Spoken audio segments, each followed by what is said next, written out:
Je voudrais remercier tout le monde et commencer par l'inspecteur d'académie qui a pris de son temps.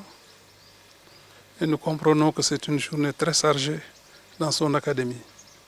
Mais il a tenu à participer à l'ouverture de cette instance. Cette rencontre marque le début, en tout cas, de nos activités dans le cadre du comité. Je pourrais dire que c'est le lancement du mandat 2025-2029. Nous avons le devoir, l'ambition de travailler la main dans la main avec cette représentation tripartite pour le gouvernement, pour les organisations de la société civile et pour les organisations syndicales.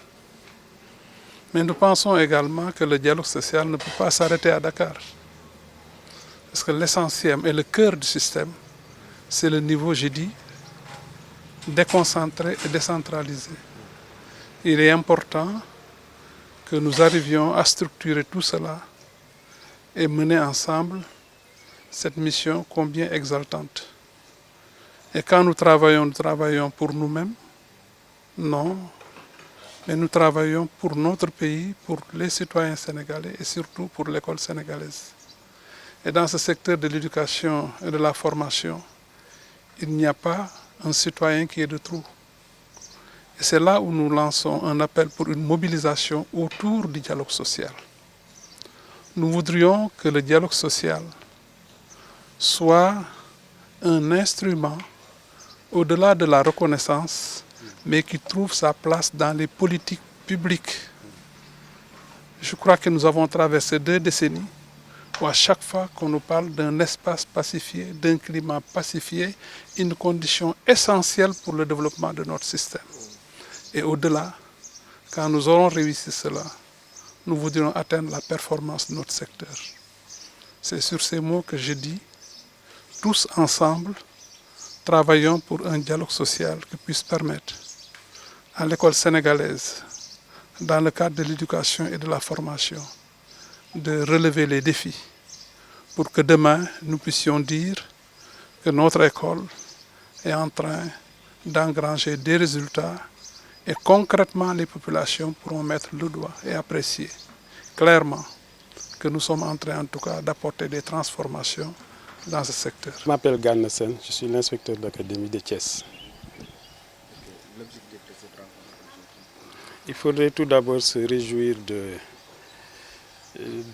du choix de Thiès pour abriter la première rencontre du comité du dialogue social secteur éducation et formation. Il s'agit effectivement d'un atelier d'installation des commissions de ce comité qui vient d'être renouvelé.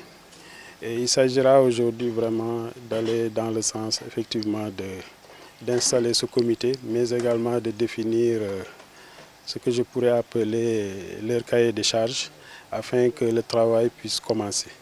Mais ce qu'il faut saluer, c'est vraiment la déconcentration de la tenue de cette activité.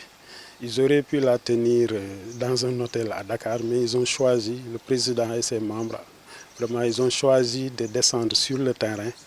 Et ça, c'est un signal fort vraiment qui est lancé au niveau déconcentré. Et c'est un signal également que nous décryptons vraiment de façon très positive. Parce que vous le savez tous, le dialogue social est transversal et au niveau déconcentré, il y a des organes qui sont installés. En tout cas, c'est pourquoi la déconcentration des activités constitue pour nous en tout cas une rupture, mais également un acte très fort qui, de mon point de vue, permettra effectivement d'aller dans le sens non seulement d'intensifier le dialogue social, mais d'aller même au-delà des aspects liés à la stabilité du système et de nourrir en tout cas la réflexion sur toutes les problématiques du système, qu'il s'agisse de l'accès, de la qualité et même de la gouvernance.